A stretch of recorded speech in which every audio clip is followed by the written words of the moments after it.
we need to think about Mr. Butler here. And anyway, I think you can hear now, and here is Mr. Greg Morrell. He'll introduce himself. Thank you, Dave. Trying to be out of the way. Okay, I'm Greg Morrell. I am married to Nancy's sister, Carol. So I'm part of the family, so I get to talk here today. I'd like to thank all of you for coming. What a hell of a turnout for Steve. You bet. You know, looking out here, there are so many different groups that were touched by Steve in so many different ways over so many years. It's a delight to see everybody. And there's a lot of old farts here, aren't there? Well, first of all, I'd like to just make some acknowledgments. Janie, the youngest Butler, is here today with her family. Dave, I saw roaming around. There you are, Dave. And they're here to help celebrate. And Nancy wanted me to make sure that I gave some special thank you to those that were really helpful when Steve was starting to fade and was having a little bit of trouble in his last few years. Mike Mahoney for constantly taking Steve to Virginia. And let Steve lie about his score. Larry Heiler, who courageously picked him up every Thursday night to go to Ercles. He had a locked-in excuse to get out of the house. Lynn and Larry Wolf, who have been close, wonderful friends to Steve and Nancy through good times and bad. Cindy and Larry Poindexter. Cindy's wonderful, Larry's a problem.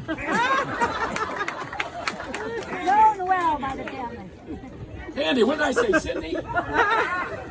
She used to tell me her name was Cindy in the bars. Anyway. My daughter and her husband aren't here yet, but they used to entertain Steve down on Balboa Island when Nancy wanted to get him out of the house. And we'd walk down to Terry Donahue's house, which was about 3 blocks away. Terry was always in the desert. And anyway. And caregivers, Joanna and Lala, is it Lala? Early on, and then Nina and Karen. Karen's here. Karen is here. Who Nancy said gave special care and love, and Steve returned it too. He really appreciated their attention. Nancy wanted a tight program here, and I'm already running over, but that's okay. Everybody would love to tell a Steve Butler story, but she wanted to keep it tight. So I'm going to do a little eulogy, I guess it is, and a short prayer. And then we're going to have Mo Friedman talk a little bit about his experience, but mostly in coaching with him and playing football at UCLA. Larry Poindexter will talk for a while. And Larry Wolf, God bless him, has prepared a statement that I think Alex will read. Okay, let's get into this. Because we know Steve is looking down on all of us. Steve never liked me very much. Partly I was an in-law. That wasn't the big one. I went to USC.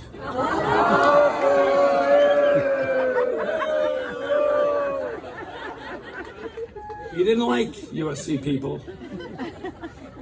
Now, the second thing that makes me very nervous is I am terrified, and if you know her, you know why. I'm terrified of Nancy. She has said, tighten this thing up, Greg, and then she gave me an impossible task that I will not be able to conquer. Keep control of Larry. Can't be done. But everybody's going to have stories, and I just wanted to say that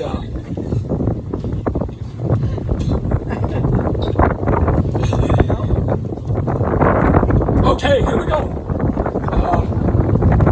Somebody told me a long time ago that, you know, you look on a tombstone, it has the birth and the death. And all there is in the middle is a hyphen or a dash. And that represents somebody's entire life, their experiences, their successes, their failures, their emotions, the people in their life. He said, how do you tell what kind of life they live? And how full was that hyphen? Well, I'm here to tell you that Steve filled that hyphen to overflowing. He had a fabulous, full, wonderful life that he shared with hundreds, if not thousands of people. But you know, he was like everybody, a family, growing up with his siblings and parents. He got into sports early. He was very good, obviously. And his football was his life. He played and he coached. And he was great at both of them. He went to UCLA, which was a huge part of his life. I don't understand why people like that place. Then as he was getting out of there and finishing his, he met the wonderful Nancy. So Nancy, then there was, she and Nancy, Hermosa Beach, Mexico, and Sun Valley. You can wrap up all their fun in those three places. And then the dogs. The two of them raised over 8,000 dogs in their house.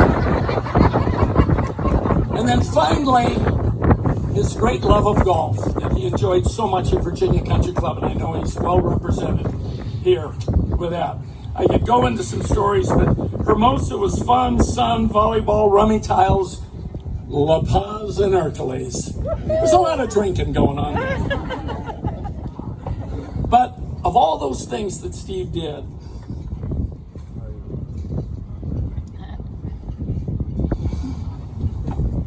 the best role he ever played was friend. He was a friend to everybody.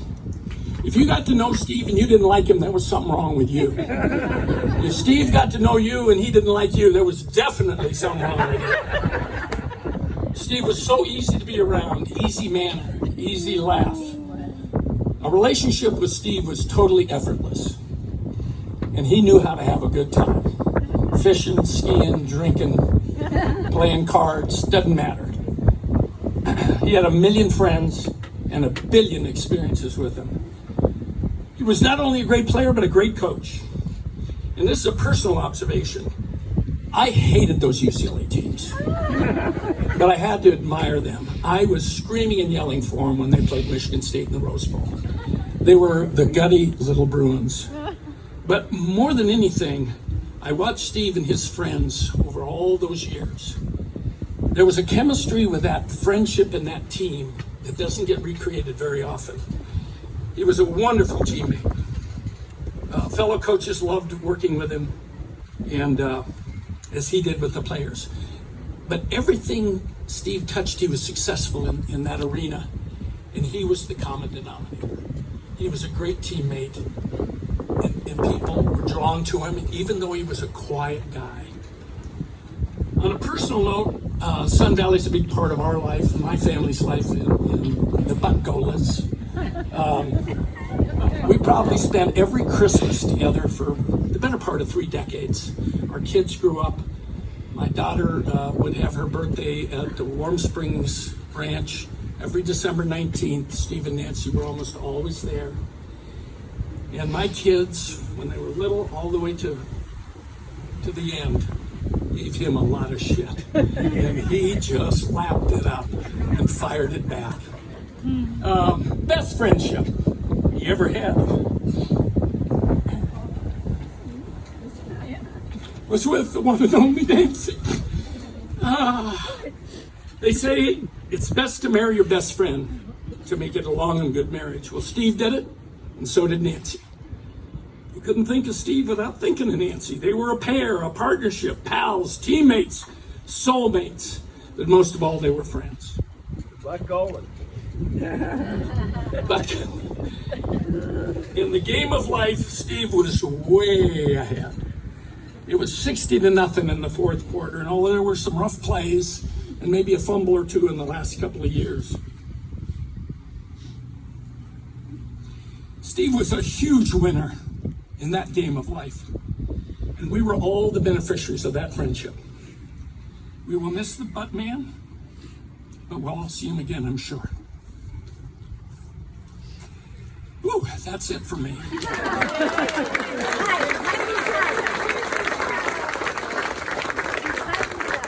I have a confession to make. I've never given a eulogy in my life. And now Nancy has said, well, John Richardson can't be here, and he normally does the prayer. And she says, oh, you do it. I've never written a prayer in my life. But here goes, don't cry at this one, too. Okay. Heavenly Father, you have exercised your divine plan for Steve Butler and taken him from this world to your home. We know that he is in a wonderful place, and that he is at peace from all worries and free from all earthly ailments. In your mercy, you have given him a new life and total freedom. His departure created a large void. We are sad and miss him deeply. But we thank you for making him such a special part of our lives. He brought much joy to all who knew him. Now he will do the same in heaven. We are happy that he will be united with family and old friends, especially some of the recently departed that were so close to Steve. Ellen Stassi, Mike Keller, Jamie Miller, John Featherstone, and his football buddies, Bob Richardson, Vic Livingstone, and his close buddy, Terry Donahue. And they're all there to show him the way. I'm sure they will be swapping stories, playing cards, and Steve will be shooting his finest rounds of golf. God, thank you for Steve Butler. Take care of him with your love and grace. Hang on, Steve. We will be joining you in the not-too-distant future. We love you, Steve. You are a great husband and a wonderful friend. May you rest in peace. Amen.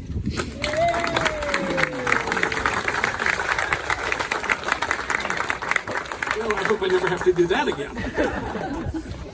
And now, a part of the program, I want to bring up Mo Friedman.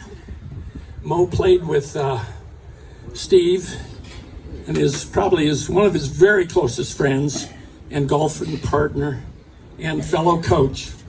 Mo.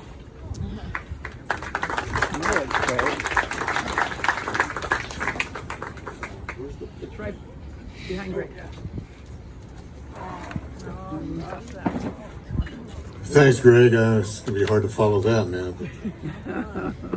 So I, too, was told I had 5 minutes. And, I'm going to see if I can get it down to 10. So I'm going to talk kind of fast. So here we go, man. My first encounter with Steve Butler was rather inauspicious. It was September 1964, and we're on the bus football team going to play our first game at Pittsburgh. And you know the mantra on the bus before a game, you're supposed to be quiet and introspective. And I think I was kind of, it was my first year there. I'm a little nervous, and I think I was a little loud and goofing around. And Butler's sitting in the seat in front of me, and he turns around and says, "If you don't shut up, I'm going to break your nose again." And I looked at him with a sad little inquisitive look, and I said, "But it's never been broken before." And from that, man, grew a lifelong friendship. And as Greg said, I consider Butts one of the top 3 people in my life. And so this picture here, if you saw that montage that Nancy put together, I mean, it's just fabulous. But this picture is just so fabulous, and it represents the power of Steve Butler. And you see the Butt Man standing here. He looks like he's a Greek god, man. I mean, he's standing there tall and strong, and next to Big John Richardson, and then on the 2 ends are the gutty little Bruin defensive ends, Terry Donahue and Abba Kleiman. And if I can show you, maybe pass it around. And if you haven't seen this, it's just monumental. And as Greg mentioned, Steve is no longer here. Terry's not here. Big John couldn't make it because he just had a new knee put in. And Abba Kleiman is over in Israel. So I reached out to those 2 guys, the 2 remaining front 4, and just said, if you had 1 sentence in 15 seconds, what would you say about Steve Butler? So I got that, but here's what happened, man. Big John Richardson said, Mo, please give my regards to everybody there and express my feelings about Butts. He is a great teammate, roommate, and most important, a special friend, and I will miss the big guy dearly. And Abba Clayman said, he was like a giant tree that would stand strong against those nasty Trojans. He didn't even know you, man. So after years, Steve got a job coaching and teaching at Crespi High School. It's a little boys' Catholic school out in Encino. And when he got the head coaching job, he called me and asked me to come and work with him. And I was just more than happy to do that. I coached with Steve for many years. And one of my favorite Crespi stories is that we're on the bus, we're going to our first game with Steve Butler as the head coach, and we're playing St. Bernard's over in Westchester, and we're on the freeway, and all of a sudden I hear in the back of the bus the team saying, they're mumbling, Holy Mary, Mother of God, pray for sinners, fruit of thy womb, Jesus, Holy Mary, and I'm going, they're saying the same thing over and over again, and so I asked Steve, I nudged him and I said, hey, Butts, what are they doing, man? And he says, oh, they're just praying, man. They're saying the rosary. So I go, well, we're a Catholic school. We're praying. How can we lose? Steve Butler comes up with the greatest straight line of all time. He didn't have any time to formulate this thought. He goes, no, man. We're a Catholic school. We're praying. They're a Catholic school. They're praying. We still have to play the game. And, to this day, man, I've used that as a kind of a philosophy of life. And, I learned that no matter how well prepared or ill prepared you are for life, man, you still got to play the game. And Butts' teams were always well prepared. As a matter of fact, to this day, he still has the highest one-loss percentage of anybody that ever coached at Crespi High School. And he would go on to great success, both coaching and as an athletic director in junior college. And then there was retirement. There wasn't enough time in the day. When I retired, people would ask me, well, what do you do during retirement? And I said, well, I do nothing, and I don't start till noon. And Steve Butler, there wasn't enough time in the day to do everything. As Greg said, man, he played golf, they went skiing, they went fishing, man, they went camping, they did all that stuff. And one thing I'll tell you, you'll never find any corporate input in the Butt-Gola's wardrobe, man. You won't find any three-piece Brooks Brothers suit with wingtip shoes in Butler's closet. Steve's idea of high fashion were a pair of shoes that laced up. And as I mentioned, Steve loved golf, and there's an old golf adage that says, men are quick to blame fate for all of their accidents, yet take full responsibility for a hole-in-one. Steve had 2 holes-in-one, and his last one came 1 week before he was diagnosed with Alzheimer's. And so as time went on and Steve's health was waning, I thought, I'm going to put that defensive line together again for one final meeting. And so I called Big John and Terry, and they met Steve and I at Virginia Country Club, and we had lunch. And for that 2 hours that we were there together, it was just fabulous. My last memory of the Butt Man is looking at him at that table, and he was just so proud. He had this twinkle in his eye and that faraway gaze, but there's a twinkle in his eye, and he had that smile on his face, and he's just so proud, and he's calling all of his buddies over, from the country club to our table. And he says, hey man, that's Terry Donahue, and that's John Richardson, that's Mo Freeman. We played football together at UCLA, and he was just so happy and proud. And okay, so I'm done. I'm gonna finish up with this. 1965, Tommy Prothro becomes the head coach at UCLA, and he has a team meeting, and it was February 2nd, and he got the team together, and he said, gentlemen, for the next 7 months, we're going to prepare you to play football, and it's going to be the most difficult, strenuous, physical thing you've ever done in your life. But come September 16th, when we go back to East Lansing, Michigan, we're going to open the season, play Michigan State.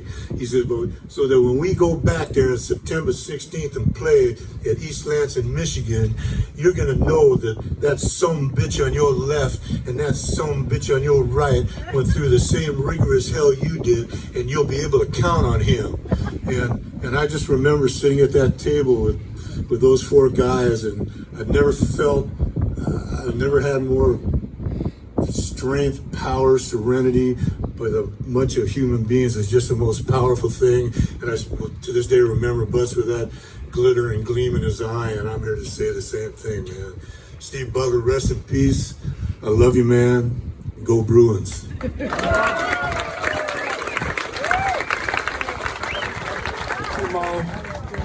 Mo, great job. You ran over. But that's okay. We're not going to let the other guy run over though. Oh, Larry Poindexter needs no introduction.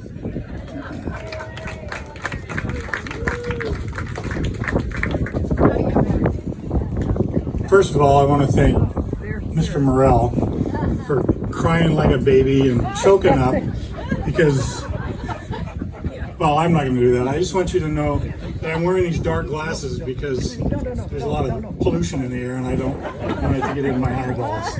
So, and I want to apologize to Nancy. You know I can't do anything in 3 minutes, for God's sakes. And you knew it. You gave me 3 minutes.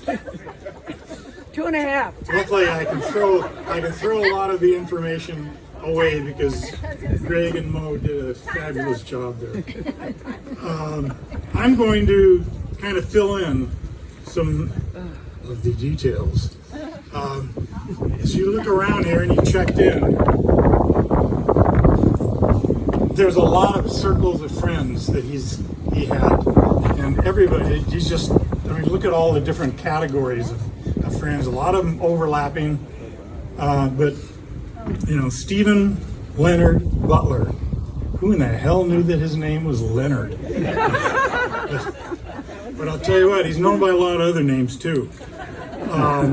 Steve Butts. He has a business card that he printed up not too many years ago. Steve the Buttman, recreation specialist. Address, phone numbers, everything on it. He's also known by the name Coach. Babe, which is what Nancy called. Gentle Giant. And the consensus was that everybody called him probably the nicest man they'd ever met.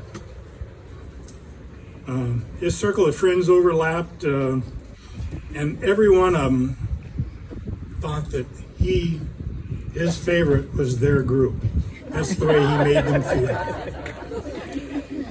Some of these groups, I'll just go through them as quickly as I can, Nancy. I mean, who's here? Who here went to UCLA? How about a little enthusiasm? How many people were Fijis? We got them hiding in the back there. Fijis were in the house next door to me when I met Steve, and they were kind of, well, let's put it this way, they made Animal House look like a Hallmark movie. How many people were on the football team with him? A lot of hands going up. Again, in the back, they're scared. They're deeks. Well, as I want to go into these because everybody knows what kind of accomplishments he made on that football team, Rose Bowl and everything else. But there was another group that he belonged to that were all, half the football team was on it, and a bunch of jocks and ne'er-do-wells and some people that were really headed for trouble in their life. Did a lot of drinking. There was a club that was founded by Red Saunders back in the 50s and called the Kelps. And in fact, there was even a couple of kelp hats back there. Ne'er-do-wells, but fortunately, a lot of them turned out to be doctors, lawyers, Indian chiefs, judges, etc. So they made it through.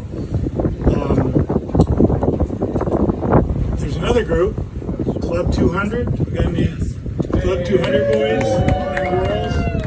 That was a group of South Bay friends from the area, but also UCLA, Loyola High School, Loyola University, SC. And we'd get together every holiday and most weekends, go down. It was called Club 200 because there was some guys were renting a house on 200 Strand, and we'd get drunk and have a great time playing volleyball, just partying like crazy for many, many years. And then some of them started getting pregnant. They just ruined everything. So there was nursing going on, and everybody taking care of their kids. So there was a kind of a lull there for a while, and then it picked up again once they could walk the kids. And that group has stayed together every Friday night for since the 60s in the Valley Park, and have a barbecue and just reminisce with the kids, not only us, but their kids and their kids' kids. So, and there's probably a kid's kid right here. So that's a bunch of groups that all represented here tonight. I wish we could introduce everybody because there's several people here I haven't met, but tonight, the ones that I didn't know, I'm glad to know you.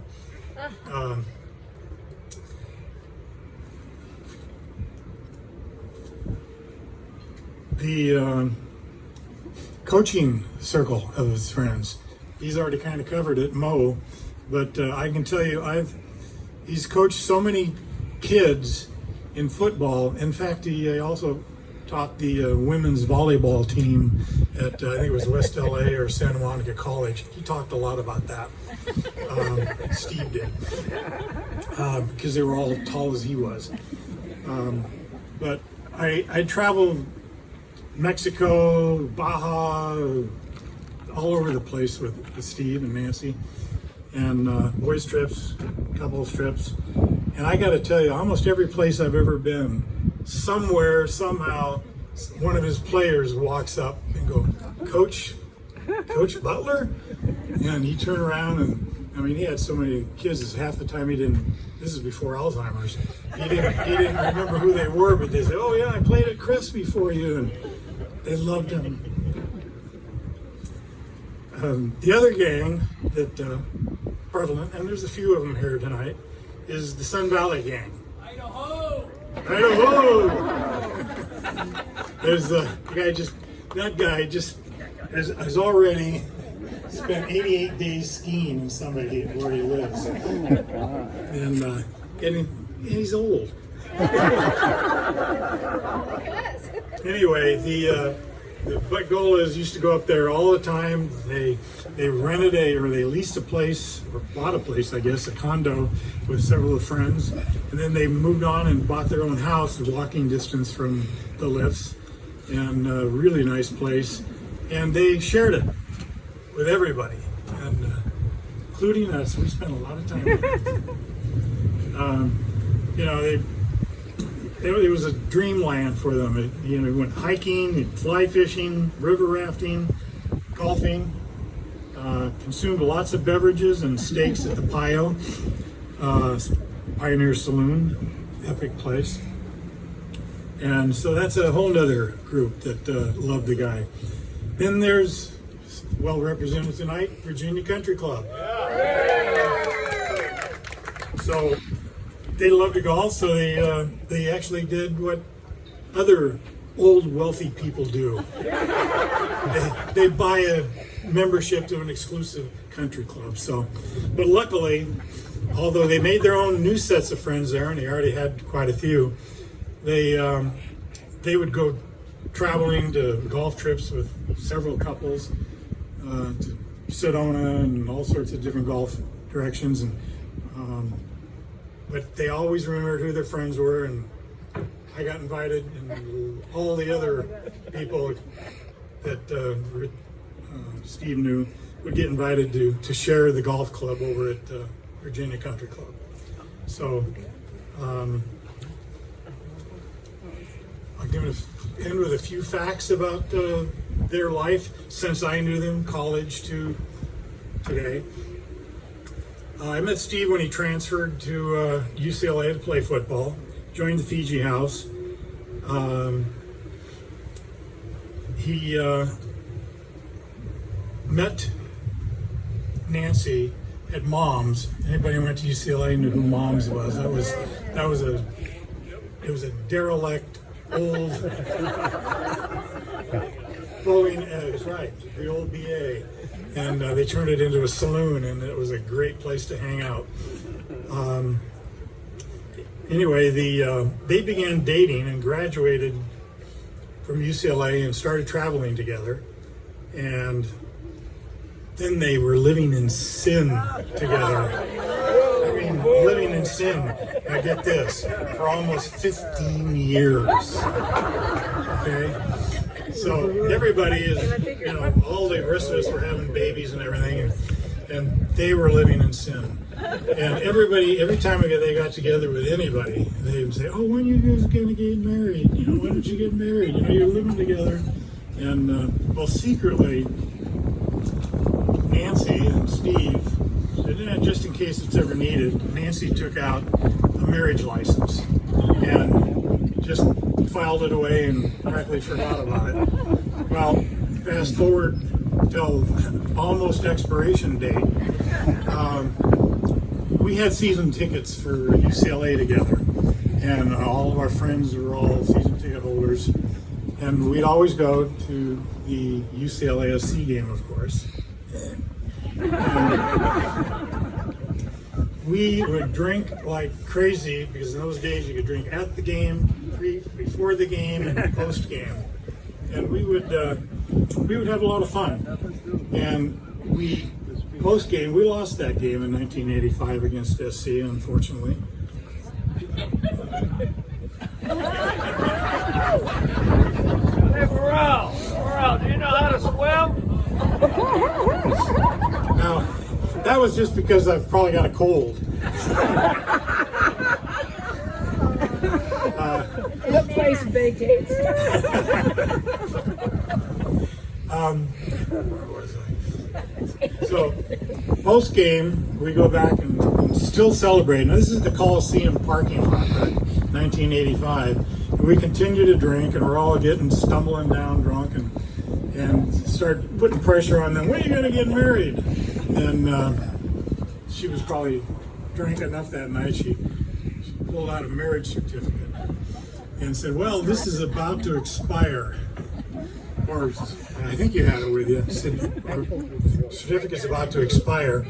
And somebody said, "Oh, well, who could marry us?" And well, one of the guys that was in attendance, Dennis Choate, Judge Dennis Choate, who's here tonight.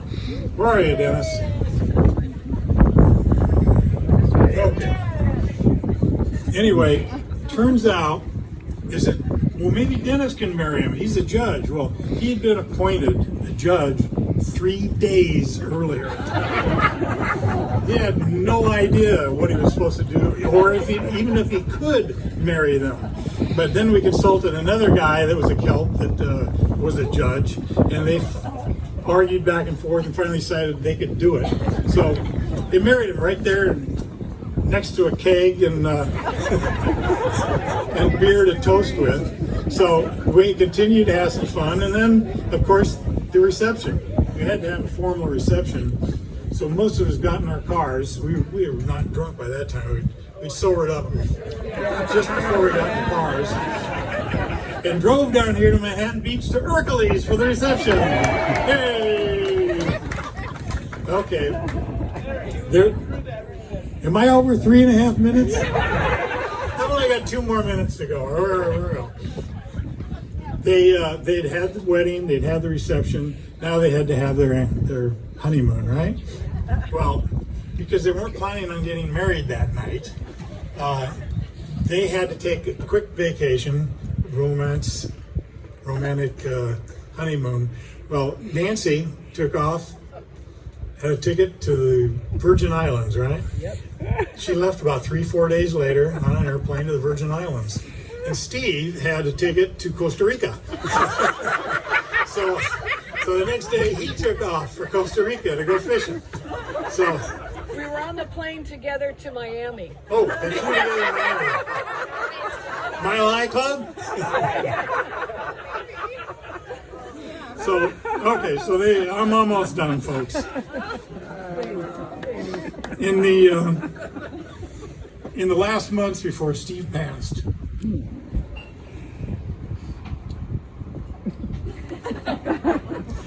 he could walk, but he really couldn't talk or recognize people. And we go out to lunch, walk down to a couple of places near where I lived, which is not too far from where Steve lived. And we go down to a local delicatessen there we slowly walk down there, walk in. This is the middle of the pandemic, and I'd have to struggle to get him to put the mask on because he put it on backwards and everything else. But we walked in, and there'd be a half dozen people in these places waiting for deli sandwiches, and Steve would walk up to each one of them with this big smile that he's famous for. You know, he never had to smile off of his face, and it was authentic. He'd walk up and give his big smile, stick his hand out, and they'd kind of like start to reach, but they didn't know this guy, and like, you know, what is he? But he'd grab their hand and shake their hands and say some version of, "Hi, how are you? How have you been?" And you know, they'd shake his hand, and then kind of, well, he was friendly and he was smiling and everything because he didn't have his mask on; it was dropped down. And I'm convinced that he knew that he was losing it, and it's given his personality.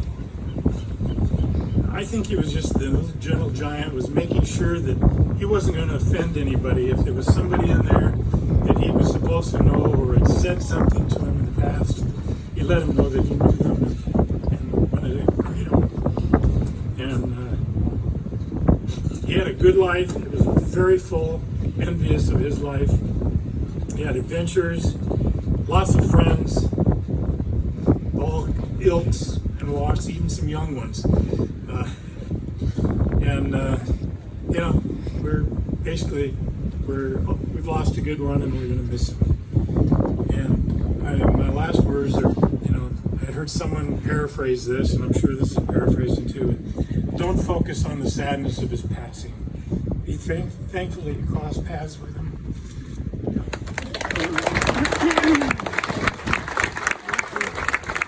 Great job, Larry.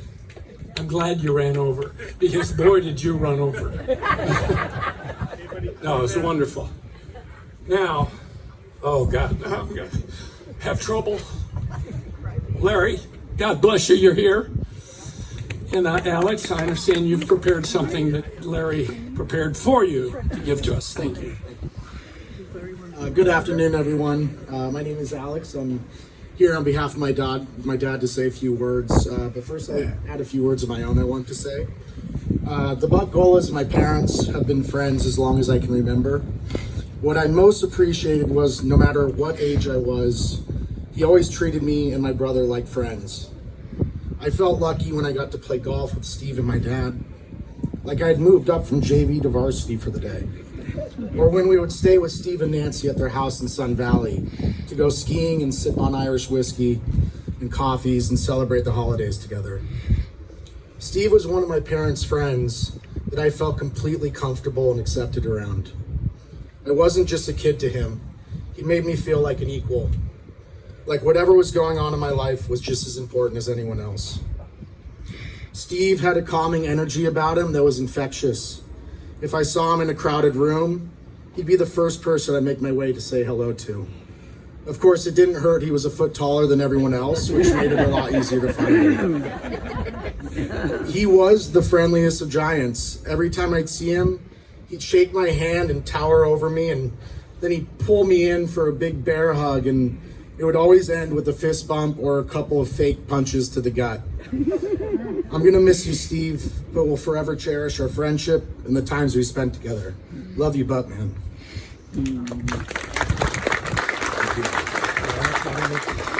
So next are my father's words about Steve, which he asked me to share with you today. And I just want to say quickly how much I really appreciated my dad and Steve's friendship. To me, it was exactly what a friendship should look like. So here are his words. I didn't know Steve when he was a gritty little Bruin, but I'm sure he was tough, motivated, and committed to being the best he could be. I'm also sure he was respected by his coaches and fellow players, and subsequently by the student athletes he taught and coached. When Lynn and I first met Steve and Nancy at Virginia Country Club, I looked at Nancy and realized I had seen her practically every day for years when she was walking her two beautiful golden retrievers and I was jogging on the green belt in Hermosa Beach. I said, "You're the dog lady." And she said, "You're the running man." That was 27 years ago, and we've been fast friends ever since.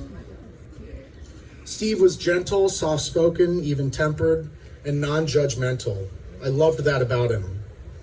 But what I loved even more was the unconditional friendship we had.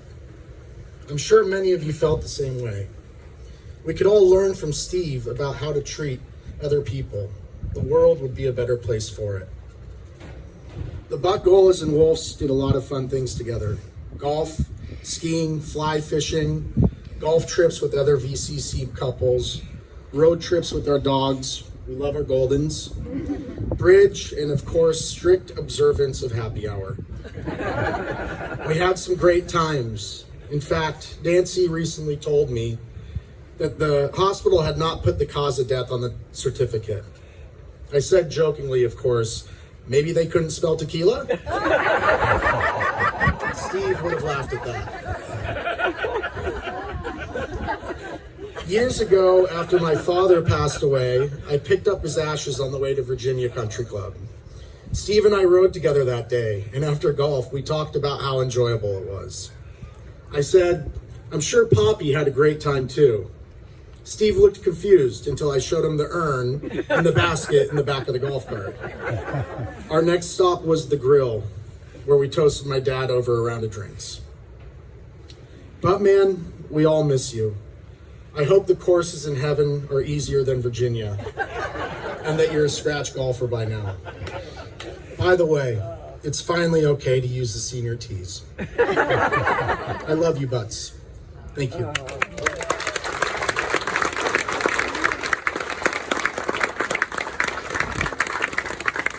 Okay, we're going to close it out. I know there's a million stories. Share them among yourself. Nancy, do you want to come up here? Of course you wouldn't, but I have to embarrass you. I'd like to thank everybody for coming. Goodbye.